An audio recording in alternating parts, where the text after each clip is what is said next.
வணக்கம். சற்று முன் கிடைக்கப்பெற்ற மிக முக்கியமான செய்தி ஒன்று வெளியாகியுள்ளது.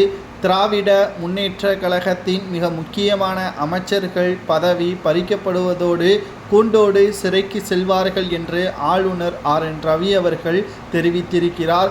7 திமுகவின் அமைச்சர்களது பெயரை உள்துறை அமைச்சரிடம் தெரிவித்திருக்கிறார்.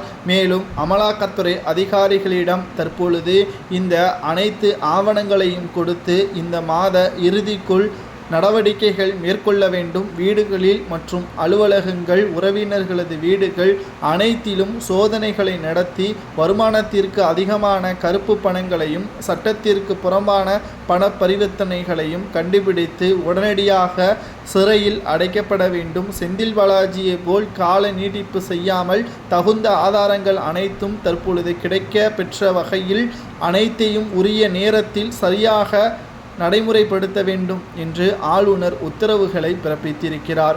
இதற்கு மிக முக்கியமான காரணம் உச்சநீதிமன்றத்திற்கு ஆளுநரை நீதிமன்ற வாசலில் நிப்பாட்ட வைத்ததுதான் என்ற தகவலும் தற்பொழுது வெளியாகியுள்ளது.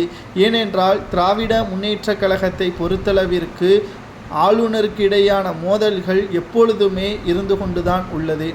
ஆனால் ஆளுநர் RN ரவி அவர்களை நீதிமன்ற வாசலில் நிப்பாட்டும் வகையில் தமிழக அரசு செயல்பட்டதை மனம் தாங்க முடியாமல் தமிழகத்தில் நடக்கக்கூடிய ஒட்டுமொத்த மோசமான நடவடிக்கைகள், ஊழல்கள், பெண்களுக்கு பாதுகாப்பு இல்லாத சூழல் அனைத்தையும் அவ்வப்போது வெளியிட்டுதான் வருகிறார் ஆளுநர் RN ரவி அவர்கள். கடைசியாக டிஎம்கே ஃபைல்ஸ் 2, 3 என்று அண்ணாமலை அவர்கள் வெளியிட்டுள்ள ஆதாரத்தை அடிப்படையாக கொண்டு தற்பொழுது அமலாக்கத்துறை அதிகாரிகளிடம் விசாரணைக்காக கொடுக்கப்பட்டுள்ளது.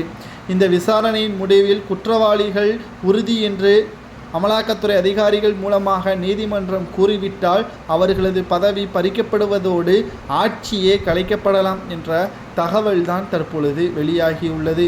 பொறுத்தது போதும், இனி திராவிட முன்னேற்ற கழகத்தை ஒன்றும் செய்ய முடியாது என்று நினைத்து கொண்டிருக்கின்ற தொண்டர்களுக்கு ஆளுநர் கொடுத்த மிகப்பெரிய ஒரு மரண அடியாகத்தான் பார்க்கப்படுகிறது. உங்களது கருத்துக்களை கூறுங்கள். திமுகவில் இருக்கக்கூடிய அமைச்சர்கள் யோக்கியர்களா அல்லது அயோக்கியர்களா என்பதை நீங்களே கமெண்ட் வாயிலாக கூறுங்கள். ஆளுநர் எடுத்த முடிவு சரிதானா? ஒருவேளை குற்றவாளிகளாக இருக்கக்கூடிய பட்சத்தில் நீதிமன்றம் இவர்களுக்கு என்ன தண்டனை கொடுக்கலாம், அதிகபட்ச தண்டனை என்ன தண்டனை கொடுக்கலாம் என்பதை நீங்களே கமெண்ட் வாயிலாக கூறுங்கள். மேலும் இதில் யாருடைய பெயரெல்லாம் இடம்பெற்றிருக்கிறது என்றால் அமைச்சர் துரைமுருகன், KN நேரு, தங்கமணி மற்றும் தங்கம் தென்னரசு,